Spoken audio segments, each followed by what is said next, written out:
es en Efesios 6, del 10 al 13. Si tienes tu Biblia ahí a la mano, pues tómala y como siempre les digo, agarra una libreta, agarra una hojita, un lápiz, una pluma y toma nota, ¿no? de esta enseñanza que vamos a tener porque está muy intensa y voy a estar dando algunos textos y algunos datos importantes para que tomes nota. Y empezamos leyendo Efesios 6, del 10 al 13. Dice, por lo demás, hermanos míos, fortaleceos en el Señor y en el poder de su fuerza, vestidos de toda armadura de Dios, para que podáis estar firmes contra las acechanzas del diablo, porque no tenemos lucha contra sangre y carne, sino contra principados, contra potestades, contra los gobernadores de las tinieblas de este siglo, contra huestes espirituales de maldad en las regiones celestes. Por tanto, tomad toda la armadura de Dios, para que sepáis, o más bien para que podáis resistir en el día malo. Y habiendo acabado todo, estar firmes, ¿no? Porque tú sabes, no se puede confiar en nadie. Y déjame decirte que el gobierno de las tinieblas o reino de las tinieblas está bien organizado. Muchos les dicen reino o gobierno, que viene siendo más o menos lo mismo, ¿no? Hasta el día de hoy tenemos un reino, por ejemplo en España está la reina y el rey, y así en algunos otros lugares hasta el día de hoy. Mire, Satanás es el jefe, ¿no? Y tiene su mandatario. Y vemos que los súbditos que son parte del reino mantienen disciplinas rigurosas de adoración, ayunos, vigilias, invocaciones especiales. Ellos no descansan, las 24 horas están duro y dale, duro y dale. Ellos no descansan. Ya verán por qué tanta cosa que pasa en este mundo les va muy bien, ¿no? No descansan. Vemos la pasión de sus integrantes por agradar a su Dios, como les decía. Ellos están bien devotos, no descansan, dan lo mejor de ellos para recibir ese poder del enemigo. Y bueno, cuando pensamos en autoridades y estructuras de gobierno, tendemos a enfocar únicamente los niveles superiores, pero las estructuras de autoridad son mucho más extensas y estratificadas, tocando cada faceta de nuestra vida. No se les escapa ni punto ni coma. Hay estructuras de autoridad a través de las que se gobierna todo. Quiero decir todo, desde las Cortes Supremas hasta la persona que emite la patente de su perro, ¿no? Además de autoridad para escuelas, negocios, iglesias, sindicatos, asociaciones, incluso jardinerías, no sé, equipos deportivos y hasta las familias, por supuesto. Fíjate que en la Biblia nos da una idea de cómo está conformado el gobierno de las tinieblas. Si alguna vez has leído la Biblia te vas a dar cuenta, y si no, pues te invito a que la leas. Déjame decirte que el diablo se la sabe de pies a cabeza, así que no hay que quedarnos atrás. Y vámonos con algunos puntos que dice la Biblia. Dice que hay principados, autoridades, potestades, poderes, gobernadores de las tinieblas, señoríos, nombres diferentes, huestes espirituales de maldad, tronos, dominios, ¿no? Y es evidente que el reino de las tinieblas posee una jerarquía en la cual los rangos superiores rigen o ejercen autoridades sobre los inferiores. Y bueno, ahorita nos vamos a ir a una canción y vamos a regresar más con este interesante tema, cómo opera el gobierno de las tinieblas. Y nos vamos. Bueno, continuamos con el programa.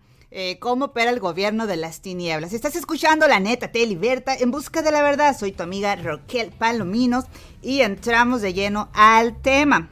Veamos en Efesios 6:12. En Efesios 6:12 dice, porque no tenemos lucha contra carne y sangre, sino contra principados, contra potestades, contra los gobernadores de las tinieblas, contra huestes de maldad en las regiones celestes. También veamos en Colosenses 1:16, tomen nota, dice, porque en él fueron creadas todas las cosas, y cuando digo todas, son todas las cosas, las que hay en los cielos y las que hay en la tierra, visibles e invisibles, sean tronos, sean dominios, sean principados, sean potestades, todo fue creado por medio de él y para él. O sea, para Dios, ¿ok? No se confundan. Pero, ¿qué creen? Veamos Colosenses 2:15, más adelantito de ahí donde estábamos. Y me encanta aquí porque después de todo lo que leímos del diablo, sí, muy poderoso, muy acá, ¿no? Pero déjame decirte lo que dice Colosenses 2:15. Y dice así: y despojando a los principados y a las potestades, los exhibió públicamente, triunfando sobre de ellos en la cruz. Así que mis amigos y mis amigas que nos están escuchando, pues puedes darte cuenta que escrito está. Sí, sabemos que Satanás hace su relajo en el mundo y que tiene mucha gente tirados, derrotados, pero también sabemos que en Dios está la victoria y también sabemos que Dios lo despojó, que Dios lo exhibió públicamente, triunfando sobre ellos en la cruz. Así que Dios es verdadero y poderoso y Satanás es un mentiroso. Y continuamos. Me gustaría explicarles un poquitito nada más de la guerra espiritual para que podamos entender un poco más el tema. Bueno, esto de la guerra espiritual lo estaremos viendo más a fondo, más adelante en próximos programas, ¿ok? Y ya sabes, si tú tienes algunas ideas de temas que podamos estar tratando, pues contáctate conmigo ahí en Sonia Roque, el Palomino Facebook, y continuamos con lo de la guerra espiritual. Bueno, es la continua batalla entre los ejércitos, las fuerzas del diablo y las de Dios. El ejército de Dios está formado por sus ángeles. Son espíritus creados por Dios para que les sirvan. Muy hermosos, ¿verdad? Están sujetos a voluntariamente. Ellos le obedecen con mucho gusto. Como espíritus creados, tienen dos características. Son eternos. Así es. Y tienen libre albedrío. Tienen determinación. Por esta razón, Lucifer, Lucero o Luzbel, como lo menciona la Biblia, como quieres llamarle, un ángel prominente de Dios. O sea, no era cualquier ángel, era especial. Descrito por Ezequiel 28, del verso 12 al 19, Ezequiel 28, del 12 al 19, dice: como un querubín, comparado con el rey de Tiro. Y por Isaías también en el capítulo 14, versículos 12 al 19, ahora sí no me equivoqué, dice: dirigiéndose al rey de Babilonia como lucero de la mañana. Y dijo, vamos a leer: subiré hasta los cielos y levantaré mi trono por encima de las estrellas de Dios. Gobernaré desde el extremo norte. En el monte de los dioses subiré a la cresta de las montañas, a las altas nubes. Seré semejante al Altísimo. Miren nomás cuánta soberbia. Se rebeló contra Dios y fue echado del lugar de privilegio del que gozaba, junto con los ángeles que le siguieron. Ya ven que tienen decisiones propias y decidieron seguirle a él, aunque estaba mal. Así somos muchos en la actualidad, pero bueno, Dios nos ampare. Y continuamos. Así que se convirtió en Satanás y diablo, como príncipe de este siglo. Y si digo príncipe de este siglo es porque en la Biblia lo repite varias veces. Y comenzó una guerra en el cielo. Miguel y un arcángel, era un arcángel de Dios, Miguel, ¿ok? Y sus ángeles pelearon con Satanás y sus ángeles. ¿Se pueden imaginar? Yo creo que esto está fuera de nuestra imaginación, está fuera de nuestro sentido común, ¿no? Que los ángeles de Dios peleándose con los ángeles del diablo. Pero estos no prevalecieron, ni fue hallado nunca más el lugar de ellos en el cielo. Pusieron resistencia, pero no prevalecieron y fueron arrojados a la tierra. Dice: el gran dragón, la serpiente antigua que se llama Diablo y Satanás. Es por eso que en muchos cuadros religiosos e imágenes, en diferentes culturas, vemos a muchos dragoncitos por ahí, para que peleen el ojo, tengan cuidado. Así que el diablo, Satanás, el cual engaña a todo el mundo, sí, a todo el mundo engaña este diablo, y no nomás él, y sus ángeles también. Puedes leer también ahí en la Biblia San Juan 10:10, capítulo 10, versículo 10. Fue un enfrentamiento cósmico sin precedentes y que sobrepasa nuestro nivel de comprensión, como les comentaba anteriormente. Una vez en el mundo creado físicamente, Satanás se propuso promover destrucción, batallando por su alma y la mía, a través de las condiciones propicias para que caigamos en pecado y experimentemos o bien un estancamiento o revés de orden espiritual que afecta nuestra forma de pensar y actuar. Veamos en Apocalipsis capítulo 12 del versículo 7 al 9. Comenzó su lucha, dice, con sus sagaces armas espirituales, engañando a Eva, quien a su vez hizo caer también a Adán, que ni siquiera puso peros, ¿no? Fue su triunfo sobre el hombre. Ahí es cuando metió un golazo el enemigo y empezó todos los males y dolores de cabeza de la humanidad y del planeta Tierra también. Así que fue su primera batalla ganada, adueñándose del señorío de todo lo que Dios había entregado al primer hombre. ¿Pero qué creen? Veamos lo que dice Isaías, capítulo 14, verso 17. Y dice así: los que te ven, te clavan la mirada y reflexionan en cuanto a tu destino. ¿Y este es el que sacudía a la tierra y hacía temblar a los reinos? ¿Y el que dejaba el mundo hecho un desierto? ¿El que arrasaba sus ciudades y nunca dejaba libres a los presos? ¡Wow! ¡Qué tremendo! No sé si la captaste tú que estás escuchando, pero si no, déjame te explico un poquito. Aquí Dios lo pone en exhibición delante de todos. Bueno, me estoy adelantando, ¿no? Les hablo desde el futuro, donde el Apocalipsis habla y les dice también que el final del enemigo, que él va a estar derrotado, que él va a estar destruido, que su final es el lago de fuego junto con los demonios y también con 2-3 colados que lo sigan. Así que antes de ser lanzado y todo eso, Dios lo va a exhibir públicamente, lo va a avergonzar. Y toda la gente que tanto miedo le tenían o que tanto hemos luchado con este enemigo espiritual, porque a veces tememos mucho o no tenemos conocimiento de quiénes somos en Dios o no tenemos conocimiento de la palabra, no tenemos esa fe y a veces le creemos más al enemigo que a Dios. Cuando Dios dice que todo lo podemos en Cristo, que nos fortalece y que nos ha dado poder, que Él nos ha dado autoridad y que en Él somos más que vencedores. Pero hay mucho cristiano o mucha gente que no sabe eso y entonces el enemigo se aprovecha y hace un desastre en el mundo. Pero va a llegar un día, va a llegar un momento en donde Él va a ser expuesto delante de todos. Ahí humillado, ahí no sé si va a estar tirado, temblado en una reja, no sé cómo va a estar. Pero todo lo vamos a estar mirando y vamos a estar reflexionando. Y ahorita lo van a echar al lago de fuego. Y van a decir mucha gente, esta cosa, esa lagartija que está ahí, él hacía temblar los reinos, es el que tenía todo el mundo en desierto y que arrastraba las ciudades y nunca dejaba libre al opresor. ¿Esta cosa era? Híjole, yo que le tenía tanto miedo. Bueno, una cosa así me imagino, ¿no? Esta lucha, aunque no sea visible, es real. Así es, mi amigo, aunque no sea visible, es real. Ay, escuché por ahí que tocaron un shofar, se oyó muy bonito. Mis amigos, muchas veces las cosas que se ven no son como parecen. Tenemos que tener discernimiento.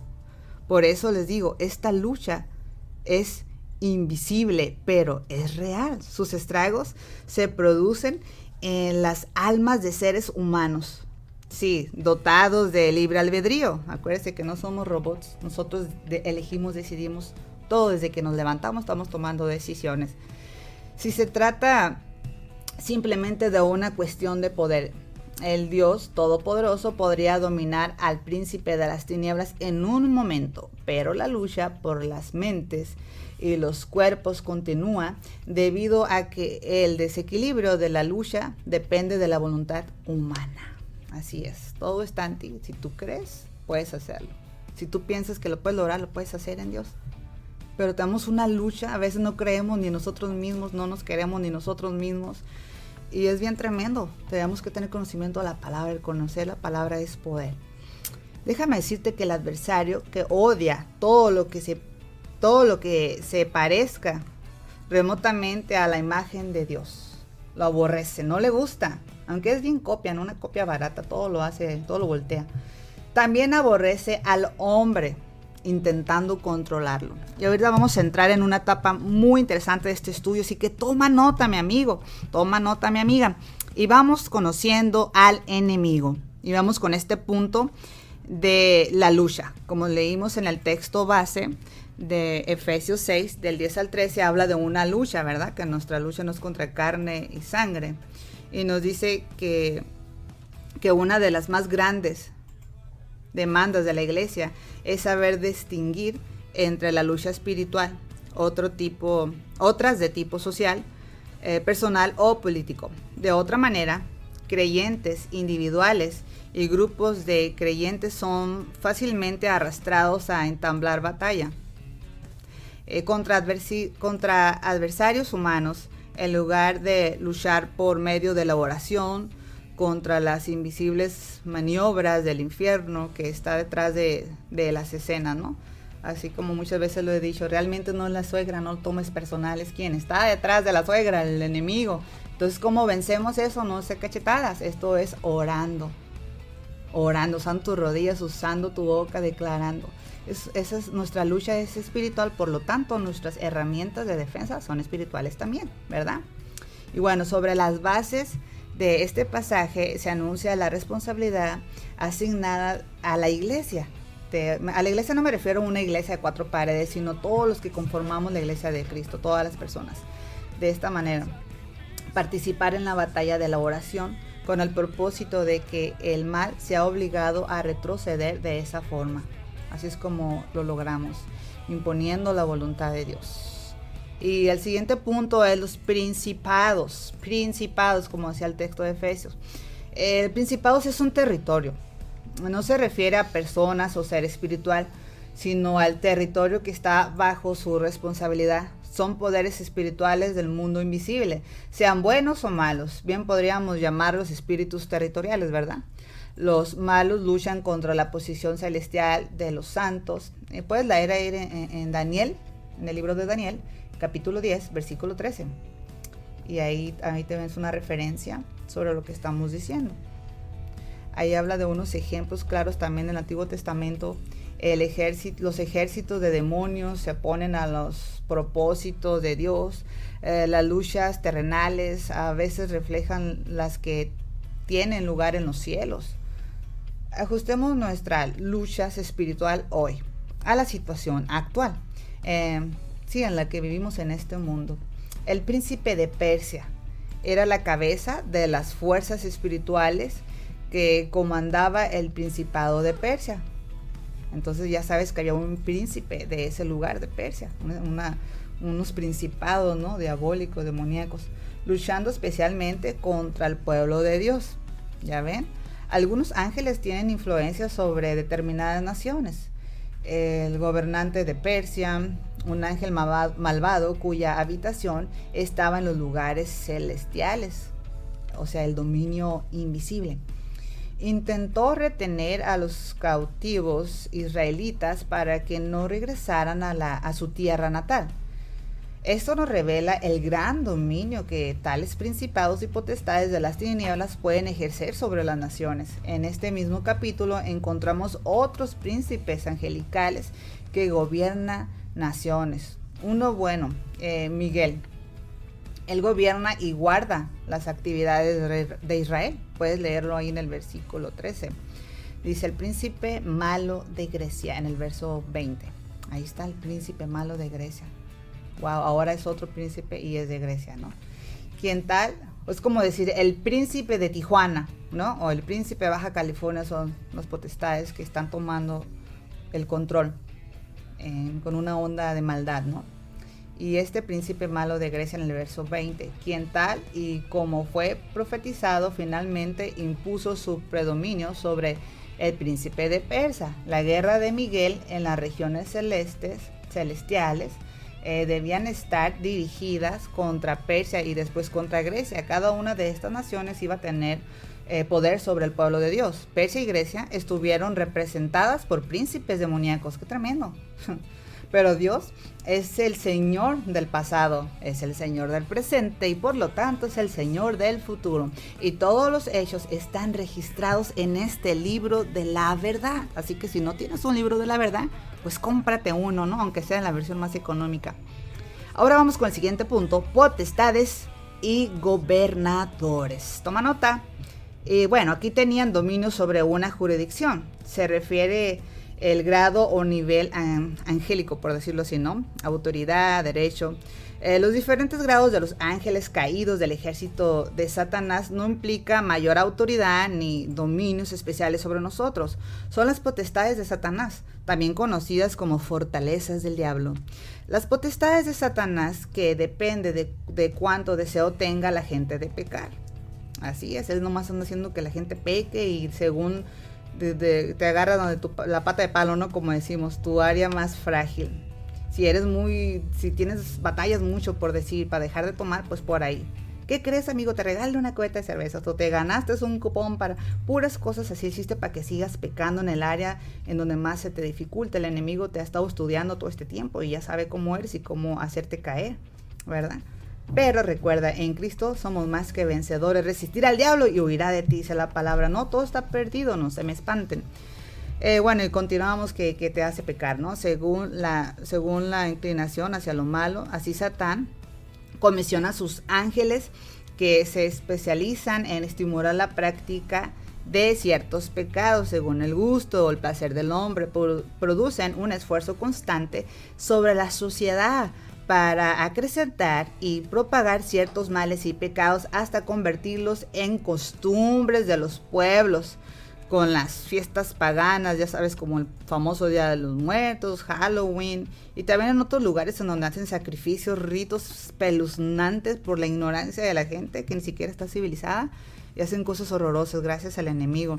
También no descartemos lo más común como el alcoholismo, el adulterio, pornografía, drogadicción, la gente que roba y no puede dejar de robar, la lujuria, bueno, entre otras cosas, ¿no? La Biblia dice que estas personas que practican tales cosas no heredarán el reino de los cielos.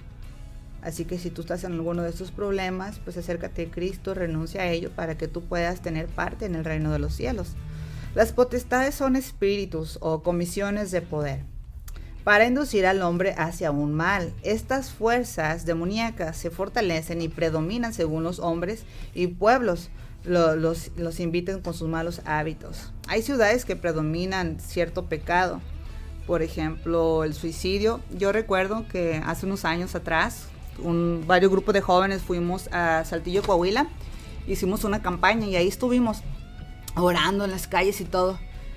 Y si vieras el índice tan alto de suicidios que habían muchos jóvenes sobre todo, y nosotros guerreando y todo, y un joven se atravesó a la calle para que lo atropellara un camión, se suicidó ahí delante de todos. Era una lucha que teníamos tan tremenda y predominaban los suicidios ahí en esa ciudad. Ahorita no sé cómo está la situación, pero era una potestad, ¿no? De que estaba ahí en esa ciudad de suicidio. También de pobreza, ¿no? Ahí tenemos el ejemplo de África y actualmente ya muchos lugares. Son espíritus, son potestades, gobernadores de pobreza. La gente no tiene ni ropa para ponerse, no tienen agua para tomar, no tienen nada. Es casi están malditos, están maldecidos. La brujería, no vayamos tan lejos. Aquí en México, en Veracruz, pues sabemos que la brujería está a todo lo que da, ¿no? Tremendo. ¿Y qué son esas? Son potestades, tienen el control en esa área de la brujería. La idolatría, pues tristemente, México lindo y querido. Aquí en México de verdad que hay idolatría en cada esquina, sobre todo en el sur, ¿no? Acá en el norte estamos más tranquilos en esa área, pero de verdad que me recuerdo cuando fue a Cholula, Puebla, en cada esquina, de verdad no estoy exagerando, literalmente en cada esquina había una iglesia. Si volteabas al cerro, te prometo que en el cerro había una iglesia y tenían que subir. Había iglesias en todas partes, católicas con un montón de imágenes que la palabra de Dios menciona que son idolatría, ¿no? Y también hay otro tipo de iglesias, sectas, o ya ni sé qué son, que no tienen nada que ver con el Evangelio del Cristo, ni con el libro de la verdad, que es la Biblia, ¿no? Y también la persecución allá en Irak, wow, tremendo, persiguen a los cristianos, no más en Irak, ahorita también en Corea del Norte, en China, bueno, son potestades de persecución, de matacristianos, potestades de brujería, potestades, el santerismo también, no se diga en Haití, ahí hacen rituales hasta cada que se muere alguien, cuando lo entierran, para todo hace una de rituales y no pueden proceder a las cosas que ellos tienen que hacer. Imagínense, y por eso que hay tanta maldición, les llueve sobre mojado. Por eso también a México nos está yendo muy mal, una cosa tras otra por la idolatría. Adoran lo que sea. Ya ahora lo de la Santa Muerte, qué barbaridad. También más adelante, en otros programas vamos a estar tratando ese tema de la espantosa disque santa muerte, ¿no? Y bueno, vámonos al siguiente punto. Huestes. Toma nota. Estos son conocidos también como legiones o ejércitos de maldad. Su meta es atacar o asaltar a la humanidad. Para este fin, desatar todo un plan orquestado basado en la mentira y el error. Su intención era desacreditar el Evangelio de Cristo. Nomás para eso están. Son los encargados de falsear la verdad y de torcer la sana doctrina. ¿Por qué cree que hay tanta religión media loca? Que la prosperidad y que los de 5,000 para acá y que mastica el chicle ungido y que la manguera ungida y que blusas mojadas de las hermanas. Bueno, tanta cosa horrible. ¿Por qué? Porque están esos espíritus ahí. Para eso están, para eso vinieron y ese es su trabajo. Se ponen a poner ahí afuera de combate a los soldados de Dios individualmente, se van sobre los líderes del avance, sobre los líderes de esto, los líderes de otro, los pastores, los evangelistas, apóstoles, lo que sea, sobre de ellos, es su plan. Es por eso que a veces hay tanta lucha en las familias, tanta lucha en la economía, hay tanta lucha en nuestras mentes, que ya no lo quiero hacer, ya no puedo con esto, me pasa lo otro. Y a eso vinieron, ¿no? A desenfocarnos. Ellos bloquean a la iglesia y sus líderes, interfieren con amenazas, violencias y calumnias. Eso de las calumnias, rifa ahorita, ¿no? Como decimos aquí en Tijuana. Son espíritus guerreros enviados para atacar a los ungidos de Dios, calumniándolos, difamándolos en espíritus mentirosos, de conspiración, de falsedad, de error, anticristos, ¿no? Espíritus de calumnia, espíritus de calumnia, mis amigos. Bueno, si tú conoces a uno de esos chismosones de la iglesia que mira, te voy a contar esto para que oremos, ¿ok? Pero fíjate que... y sueltan el chisme a todo lo que dan. Si tú conoces a alguien así, pues ya sabes qué espíritu tiene, ¿no? Así es, mis amigos, cuánto pastor, cuánto evangelista que va subiendo como a la espuma de gloria en gloria, como dice la palabra de Dios.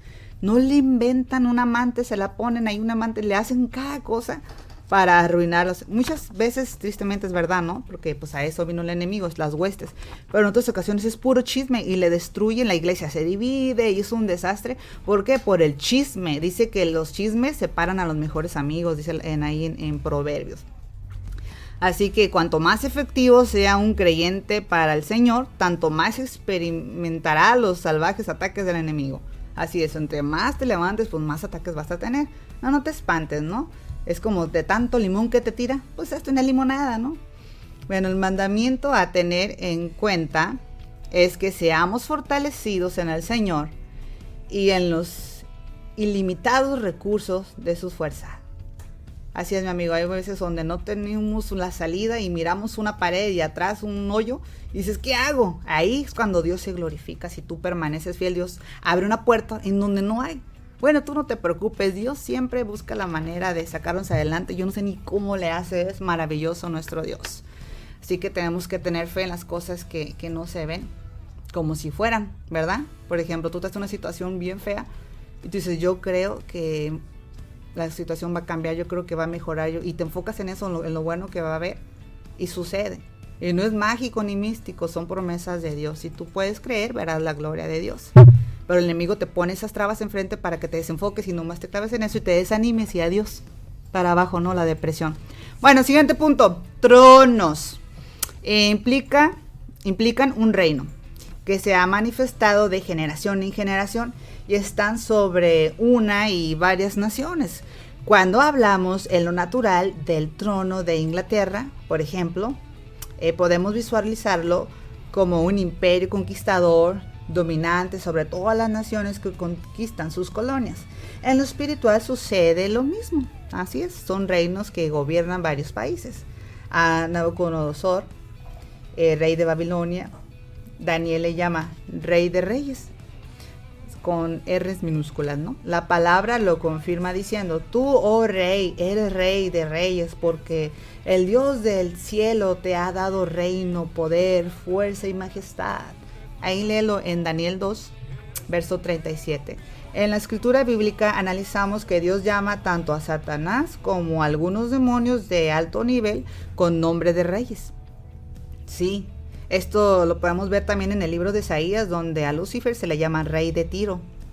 Y en Daniel, donde el ángel Miguel pelea contra el príncipe de Persia. Se pegan ahí una buena golpiza, se pone duro la cosa, se pone difícil.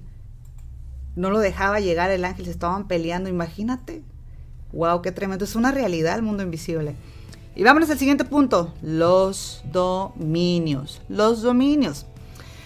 Es como su nombre lo indica, ¿no? Es un poder y como tal puede tener diversos alcances, espíritus vinculados que tienen dominio en muchos reinos. Estos son los que están sobre las organizaciones mundiales como la ONU, la Comunidad de Europa, la OPEP, etcétera, ¿no? O espíritus que dominan la sociedad en todo el mundo a través de religiones, filosofías, como eso de la nueva era. Entérate, investiga. El humanismo, bueno, etcétera. También sectas y sociedades secretas como la masonería, que ya ni tan secreta es, ¿no? Ya todos sabemos. El nazismo y el neonazismo, entre otras. Siguiente punto, espíritus malignos o demonios. Nada de espíritus chocarreros, eso no existen. Son espíritus malignos o demonios. Así es, son espíritus que habitan en personas o lugares. Como casas y cementerios. Son también los que se impregnan en ídolos. Ya es que la gente lleva ahí sus objetitos profanos llenos de demonios. La palabra dice de Dios que a lo que tú adoras, a los ídolos que tú adoras, pues lo haces a los demonios. Si tú te hincas ante un ídolo, te estás hincando ante un demonio. Eso dice la palabra de Dios, así que mucho cuidado. Estos espíritus oscuros del mal no están interesados en las zonas geográficas ni en comunismo, como los otros territoriales que habíamos mencionado, que eran las huestes, algo así, ¿verdad? Estos no, estos son en el individuo, ¿no? Por lo tanto, ejercen la influencia sobre la conducta humana. Son fuerzas que atacan al individuo. Los espíritus tentadores fomentan el pecado. Y si salen ariosos, o sea, enojados, ¿no? Llevan a las personas a yugos de esclavitud y maldición, los hacen caer en pecado y de repente ya ves a unos homeless ahí tirados en la calle, todo que antes eran abogados, que antes eran padres de familias y ahora terminaron en esa condición gracias a estos espíritus o demonios. Gente que está loca, está chiflada y no reacciona, las meten al manicomio y los dejan que anden en las calles ahí todos loquitos, sin ropa, sufriendo. Pero son gentes que tienen esos espíritus malignos o demonios. En la palabra de Dios, si tú te pones a estudiar, te vas a dar cuenta que sí es cierto. Hay ángeles guardianes asignados para cada persona. Es posible también que haya demonios asignados a cada uno de nosotros. Y si te pones a estudiar la palabra de Dios, vas a concordar conmigo que sí. Como que el enemigo va a demandar, a ver tú, Chanito, ve y ataca a la familia Mangana y no regresas hasta que los hagas caer, ¿no? Algo así. Esto no debería alarmarnos, no se espanten, porque nosotros estamos protegidos con el poder de Dios. Si aceptamos y obedecemos a Jesús como Salvador, no como tú crees, como se te imagina, como se te hace, no, como está en la palabra de Dios, ni más ni menos, ¿ok? Si tú quieres seguir con tus ideas, pues es otro gol del enemigo, porque no quiere que conozcas la palabra de Dios, porque cuando la conozcas, te le escapas de las manos, porque vas a conocer la verdad que es Cristo y serás libre. Los espíritus malignos procuran ejercer su influencia sobre nuestra conducta. Somos tentados para hacer el mal por la presión del enemigo sobre nuestros pensamientos. Acuérdense que siempre antes de hacer cualquier cosa comienza en un pensamiento. Actitudes, apetitos y voluntad.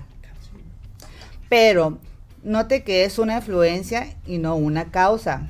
Flip Wilson tenía una rutina popular en la década de los 60 llamada El diablo me obligó a hacerlo. Esto pudiera ser buena comedia, pero no es verdad.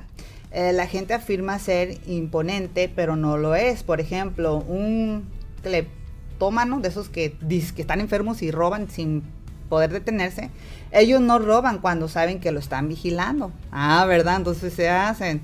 Dios enseña en su palabra que hay géneros de espíritus como estos que pueden ser atados, pero solamente con mucha oración y ayuno, además de fe. Y bueno, tenemos que estudiar la palabra para saber más sobre esto. ¿Y qué tal les está pareciendo este tema? Interesante, ¿verdad? Les dije, Pero vamos a ir en estos momentos a otra linda canción